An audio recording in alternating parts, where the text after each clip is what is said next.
welcome to our workshop that I'm running together with Anya Eichler. We worked together last year and we enjoyed working together. This workshop is very different to last year's. It's kind of inspired by many things I've been doing with my own students at the Royal College of Art in London. There is a great interest among students for kind of visual storytelling, visual narrative. Many people are interested in graphic novels, in comics, in animation. So I try and structure some workshops, some projects for students that will enable them to investigate this area, but at the same time give them enough, give you enough in this case,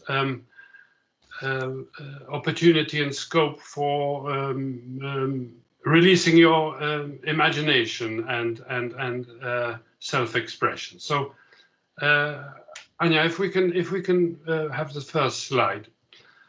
So, for example, here, this is some work by my student from South Korea, Serong An, and I can't quite remember the subject initially. But I think this project of hers came from one of our workshops.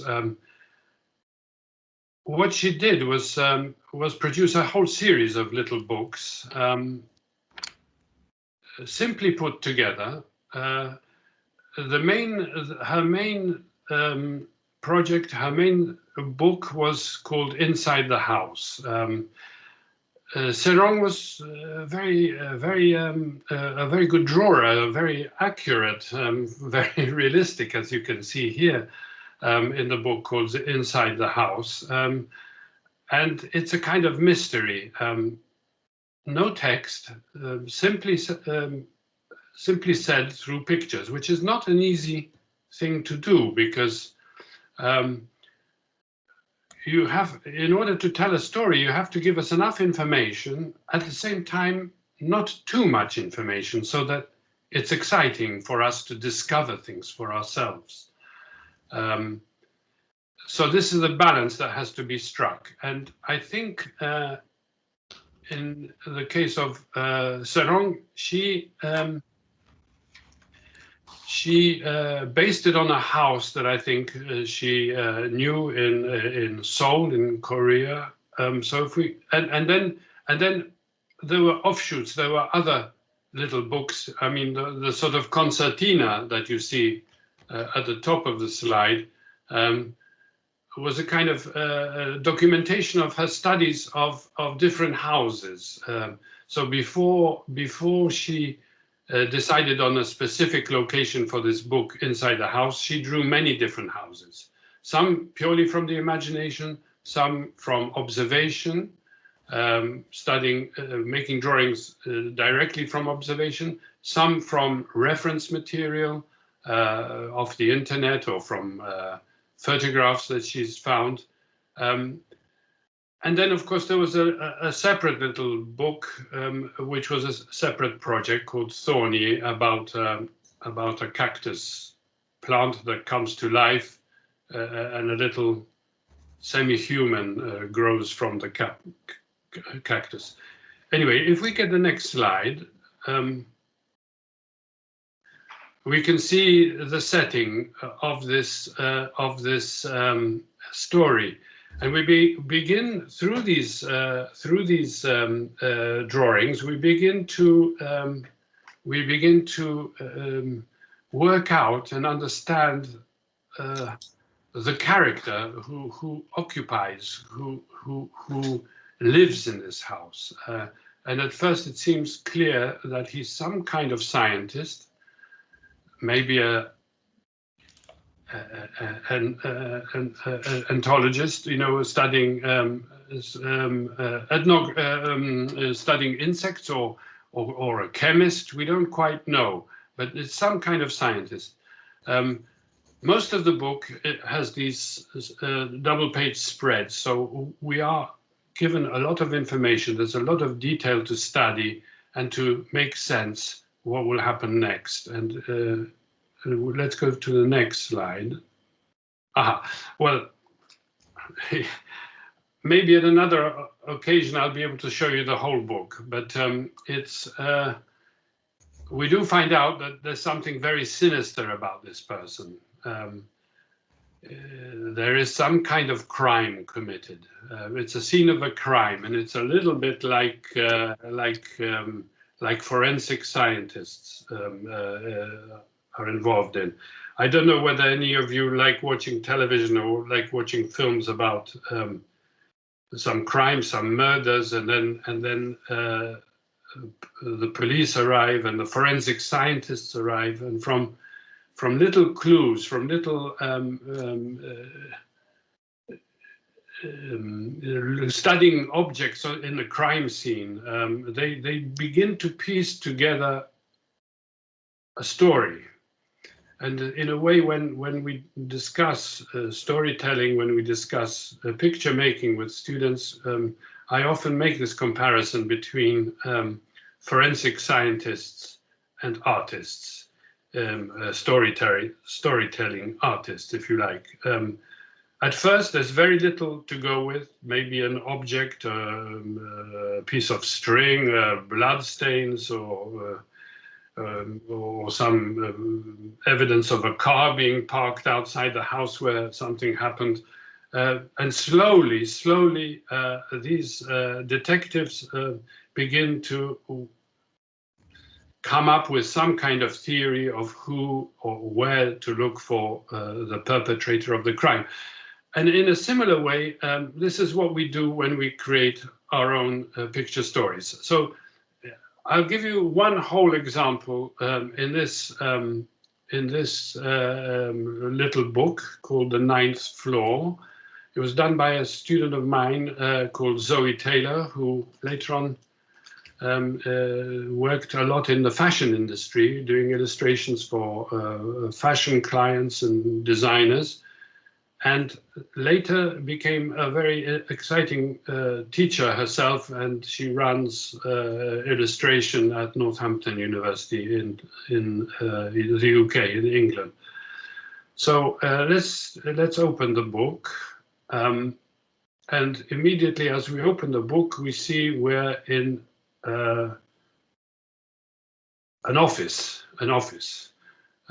Classical, typical modern office, people behind computer screens, some plants around just to make the working environment a bit more pleasant.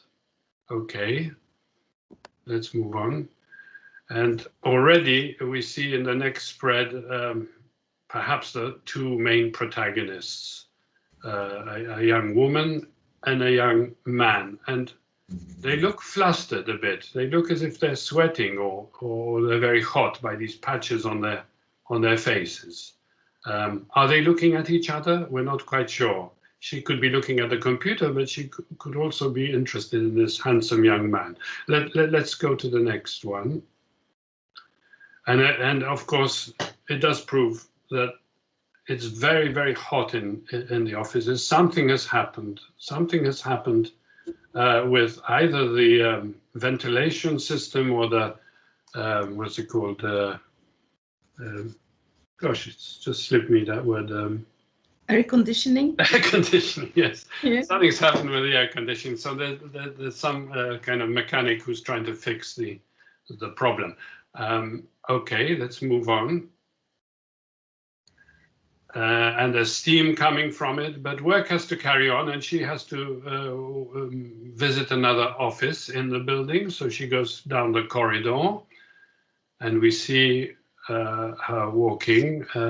She's past the office where I think that young man is working behind a screen. It's nicely observed because on the whole, the modern environment is not that easy to draw. You know, these modern offices are rather clinical. They're not very interesting, but she manages to generate a very specific atmosphere of expectation. Okay, let's go to the next one. Then she's moving forward. She's walked into another office, and what does she see? She obviously has to arrange some kind of documentation for perhaps a board meeting. And she opens the blinds, and we see that she's actually on a very high floor. And of course, we know it's the 9th floor from the title of the book. And here we see an extremely large insect, bug flying around.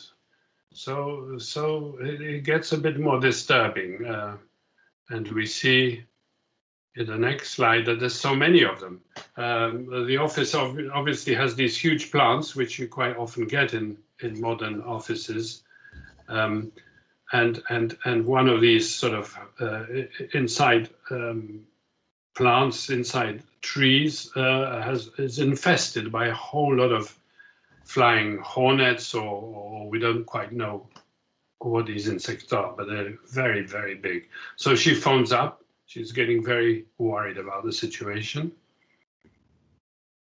and then moves away back down the sort of labyrinth of corridors in the block, and she passes this man that I think she's got her eye on. They both seem to be interested in themselves, and we see in the next slide, then we see a super Hollywood-style embrace, kiss. And then they just walk by, and we don't quite know really. Does this kiss really happen, or is it just in their minds, in their imagination, what they would be ideally wishing for? Because they pass each other and move back to their own separate workstations. Okay. And when she gets back to her main working area, we see that these insects, these hornets, have infested the whole space. She then sees that it's most probably a result of this overheating, which has come from the ceiling. And of course, they get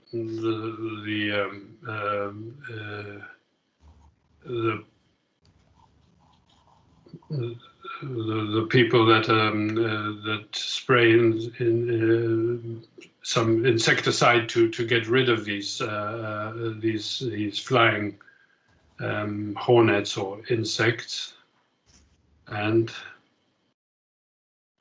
they're killed off. They're huge though. Look at them. The one on the top of the computer is massive. It's very frightening, but funny in a sort of black humor sort of way. Okay. And the book ends. The book ends with a sort of question mark. It looks as if the problem has been solved, but has it really? She's in this. She's covered in this kind of spray of insecticide, and also the steam from the broken heating and air conditioning system. So it's a little story. This was Zoe's second little book. In her first year, she made a very exciting book about a woman who pulls up into a hotel at night. Also sparked off by one of our projects, which I call the visual editor. The visual editor. So in a way,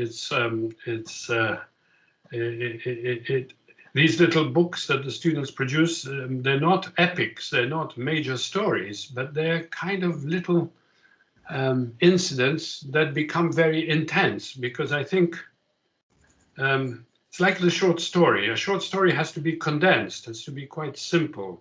You can't include too many things or or will confuse the reader. But it does leave the reader with a lot to imagine, with a lot to think about after having read the short story. And it's an exercise in intensity of experience. That's the way I would call it.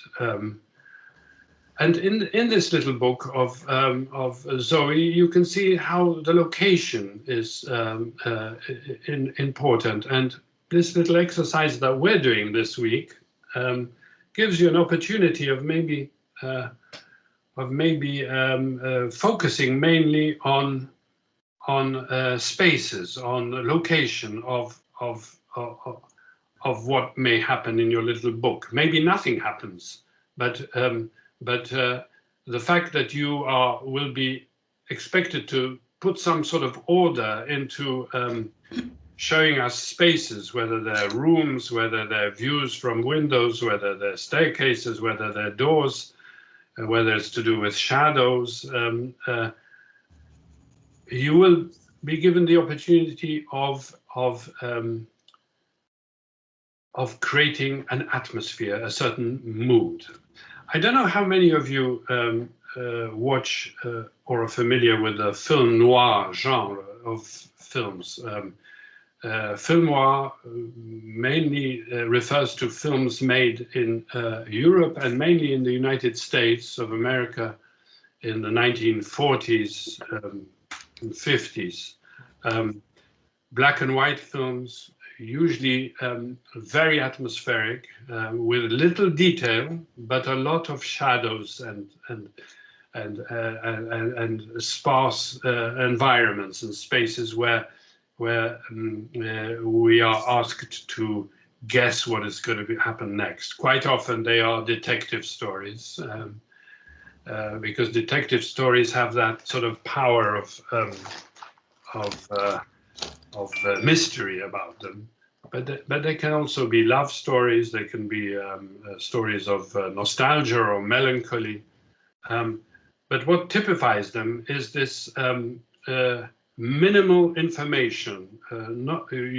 You are meant to imagine what's happening in the shadows, behind the doors, etc., etc. Okay, so now I'll show you a little project I'm working on myself at the moment. It's only not quite even a quarter of the way through. It's not a quarter of the way through, but it's a new picture book which I call The Edifice. So it's about a big building, and inside this big building we begin to observe the inhabitants and how they live and what happens and the relationship between them, etc.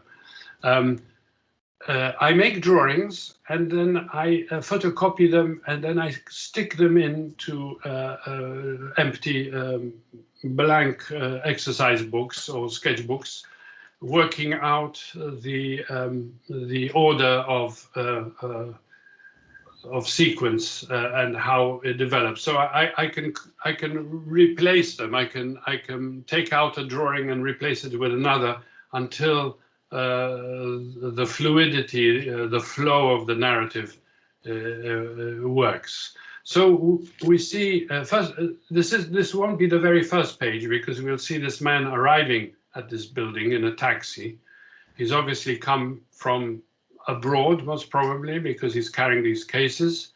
He goes into the building and takes a lift. There's a kind of priest sitting in the foyer of the building, and they share a lift together. There will be some text, but that will most probably come later. He's thinking to himself, he's saying good evening to the priest, but the priest doesn't react. He could be deep in thought, or he could be deaf, or we don't know. He looks quite old. Okay, next slide. And the man walks into his apartment, opens one of his cases, out of which he takes this little statuette of a sphinx, which we see in the next slide. He puts the little statuette on his mantelpiece. So we could start guessing, where has he been? He's wearing a fez, and this is a statuette of the Sphinx. Maybe he was on holiday in Egypt. Who knows? Okay, the next slide. And he makes himself at home, takes off his jacket, pours himself a glass of wine, and starts to admire this statuette, which he has most probably bought. He closes his eyes, and we see in the next slide that something is strange is happening, because as he closes his eyes, the statuette comes to life and opens her eyes. The statuette is made most probably of plaster, inanimate, but she's beginning to come to life, and we can see what she sees. She's looking into the room, and she's looking directly at the man in his armchair. Okay. And he opens his eyes and is stunned because he witnesses this coming to life of the statuette. Her sort of lion-like paws turn into human hands, and she comes completely to life, shedding this kind of plaster and becoming flesh and blood, and stares directly back at the man. This is what she sees. He's confused totally. And she changes scale as well, because of course she's no longer a small statuette, but she's a really fully grown woman. She shakes her hair, puts her hands in her hair, and sheds all these long tresses of hair.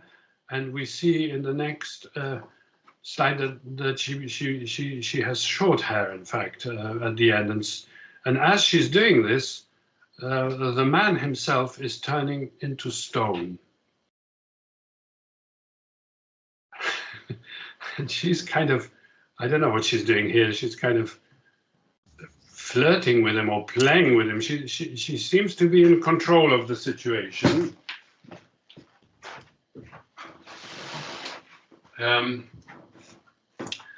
And she stares at him, and we can see that by now, in the reflection of the mirror, he's changed into an obelisk. So he's no longer a man, but he's an obelisk. He's completely made of stone. So they've kind of reversed. She has moved from stone to flesh and blood, whilst he has moved into stone, into a stone form. Okay. She has this power, most probably, over this man. And here we have some text. My heart is no longer stone, and blood flows through my veins. I open my eyes and see the dark pool from which I shall rise. And start to breathe. The liquid will evaporate and I shall be free. She puts out one of her hands into the darkness of the room and moves towards the mirror, touches the mirror and walks through it, we think, because she's moving into another space which is inhabited by an elderly man who's fast asleep. It's nighttime by now. And he can most probably hear her, and he's startled, he's frightened. She stares directly at him and undergoes some kind of transformation into a kind of insect-like character, because she's got these insect wings. He's very frightened and witnesses her vibration. She's undergoing a change, and these flies, or a bit like these insects in my student's story, in a way, I come to think of it. And she transformed totally into something inhuman, something almost abstract, which ends up as a stain on the floor, or a liquid stain, some pool of darkness, which we kind of had a feeling for in that text when we saw her previously. The man walks up to the stain in his pajamas and stares at it and turns around towards us. And as he turns, he's no longer in the same room.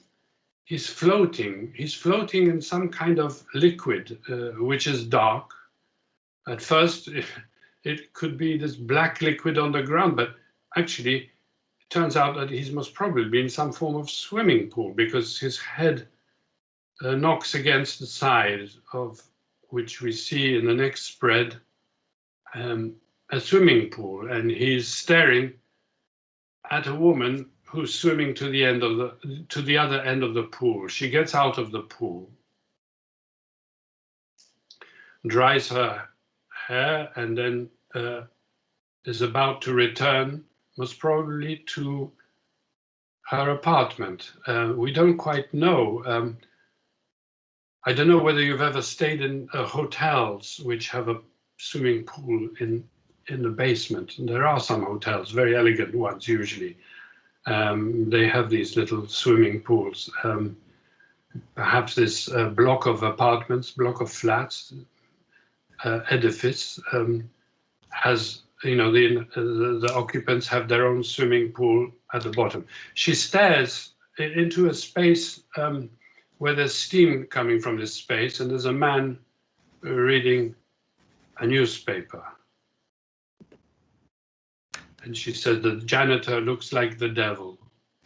This janitor, he turns out to be the janitor of the block of flats, the man who looks after all the workings of the flat. And in the next spread, we see suddenly it goes into darkness, and she says, "Damn, the lights have gone out." But she manages to find a staircase, and we see a space. A closed door. Is this one of the flats? Later, we turn the page, and we see the man again. He's obviously woken up. It's the morning, most probably. He's grooming himself. He's most probably shaved, and he's putting on his jacket. And I think from what we can see in the picture, we must probably come to a conclusion he's some kind of musician, because there's a piano in the background with musical notes, which he's putting into a case. And then in the next slide, he leaves his flat, walks across the corridor, and outside a neighboring flat, he sees something on the ground. He picks it up, and it's a postcard with the Sphinx and the pyramid. So obviously it's a postcard sent from Egypt. And so we begin to make this connection between the man in with the fez that we saw transformed into an obelisk, that it's most probably his flat. The man checks the address and then slides the postcard under the door. And of course, it does turn out to be the man with the fezzes on his head, his apartment. But there he is, he's an obelisk.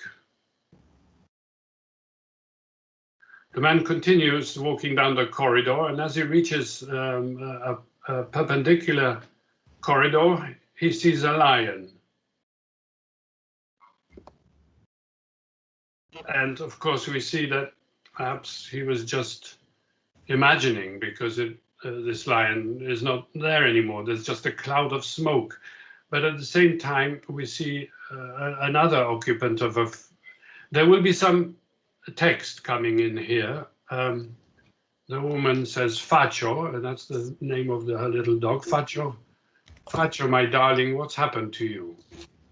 So there's no lion, but there's a dachshund dog covered in some kind of powder, which turns out to have come from this toy tank, this cardboard tank that's occupied by a little boy who is startled by the presence, by what he has done, firing this this powder at a dog, but also being observed by the man, by the musicians. And is there another slide? Let's see. Yes, here he says, we find out later that he's actually a piano teacher. And he says, 9 o'clock, I'll be late. I'll take the stairs, the lift is too slow. And then he rings the apartment, the bell of the apartment above, and we see it's number 37. So it's directly above 27, which belongs to the man who has come back from Egypt. And as I'm working on these scenes and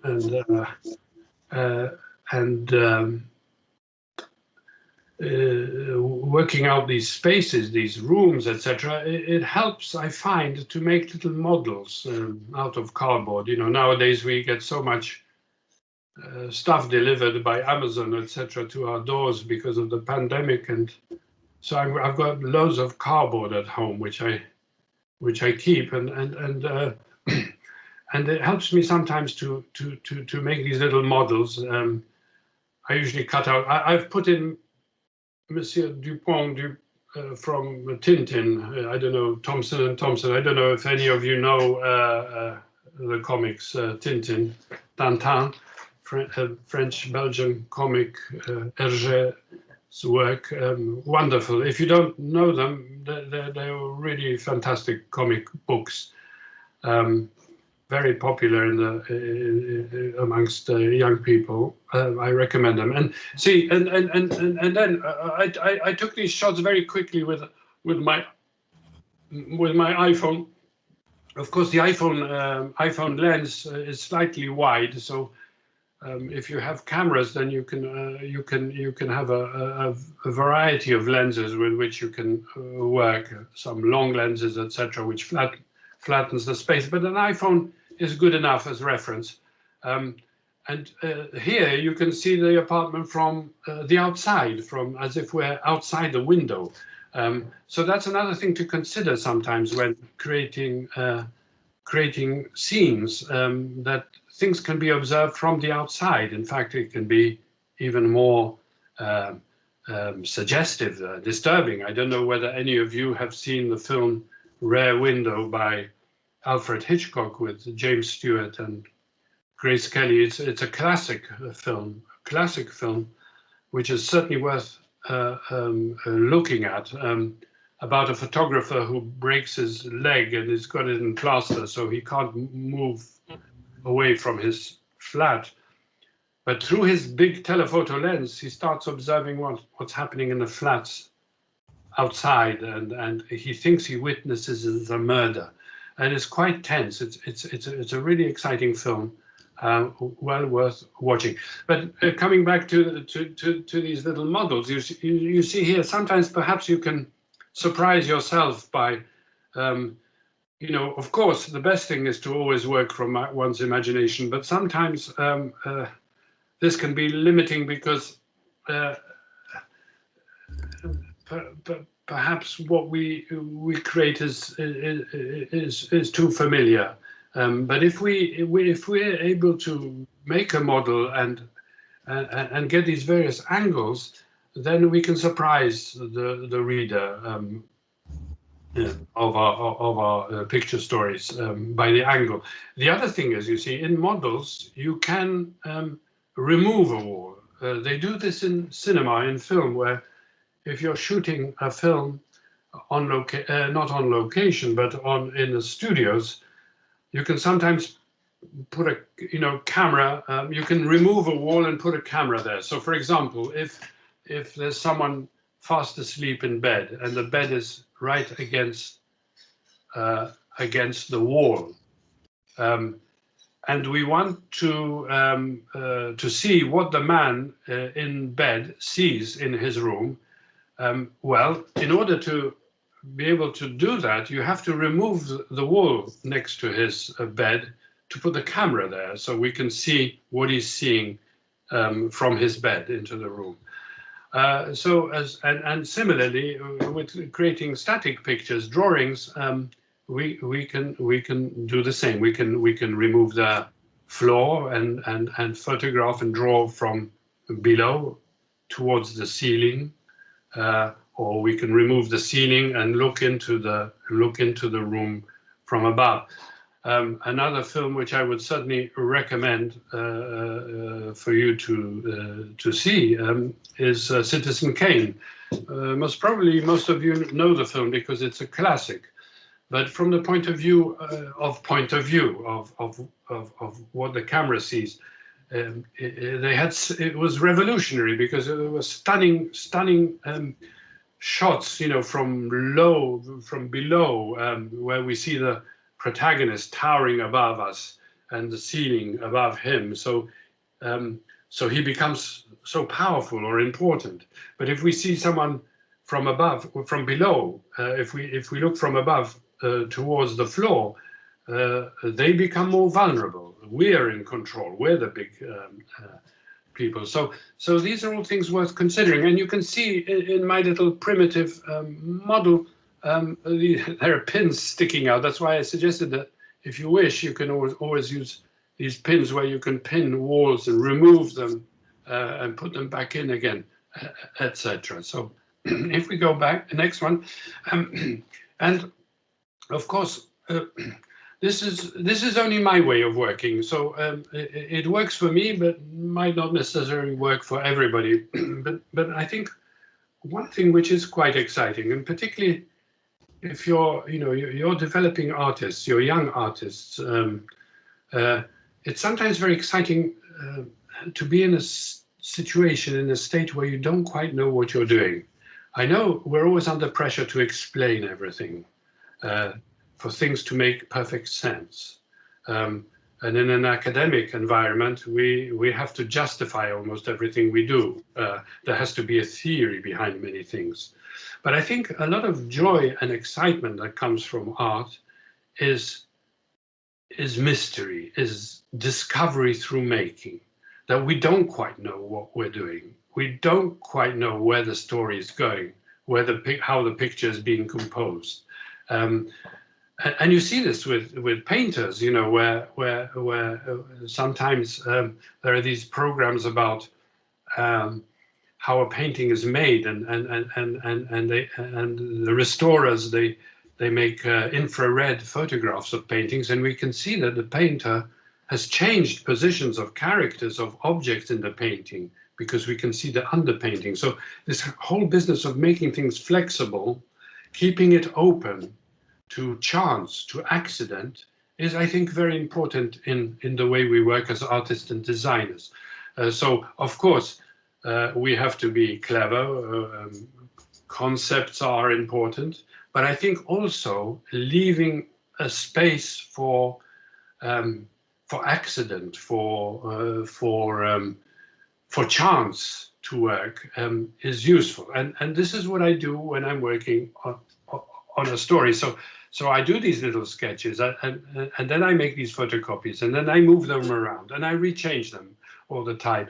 And I put in bits of dialogue here and there, which I change, etc. So let's go to the next one. You can see these things being worked out.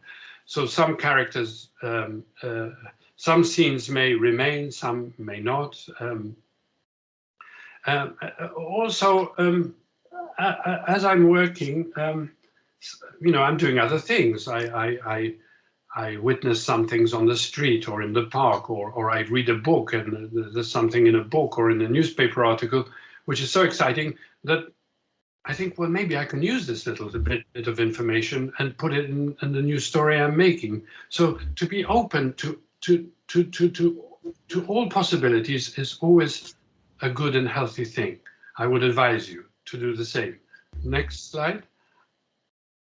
Yeah, so we get other things happening. Change of scale. You see, there's on the left bottom side. You see this hand coming through a door, and it will be a scene in which a little child has a doll's house and puts her hand through the door to pick up a little character. So there's changes of scale will happen. Sometimes I refer back to pictures I've made in the past, like these lino cuts or wood cuts of characters in black and white, which may or may not come into the scene, depending on the dramatic build-up of the whole process. So if we go to the next one,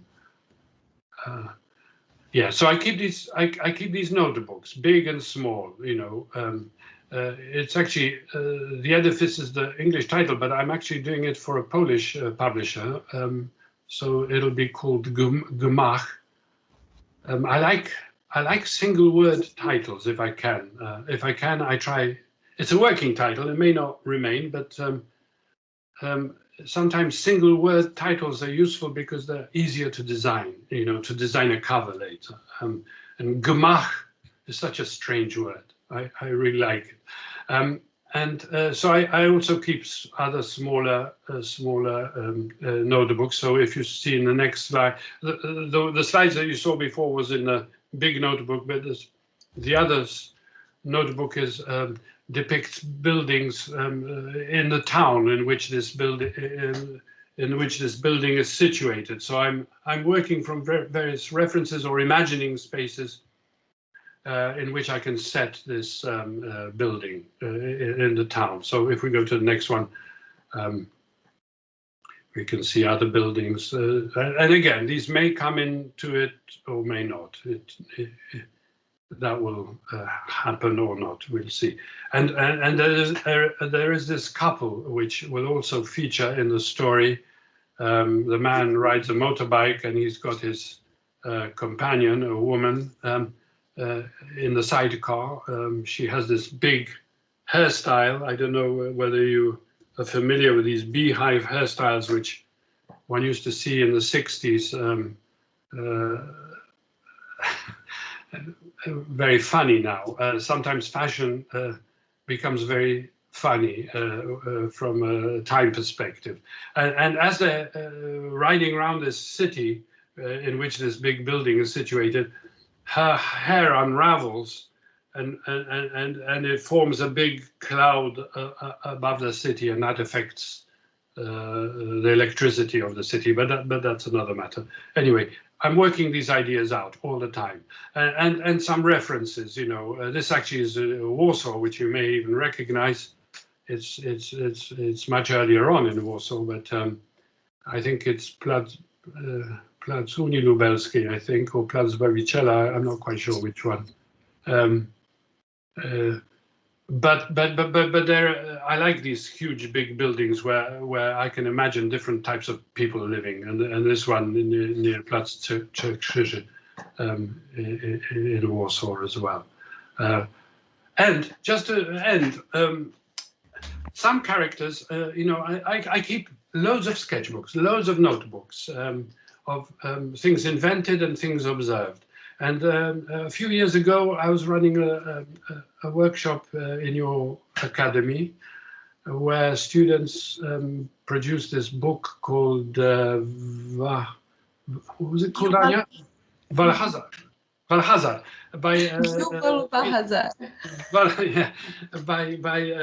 Witkacy, Stanisław Ignacy Witkiewicz, a Polish playwright and artist, and the students were asked to invent these characters through their imagination and make costumes out of paper.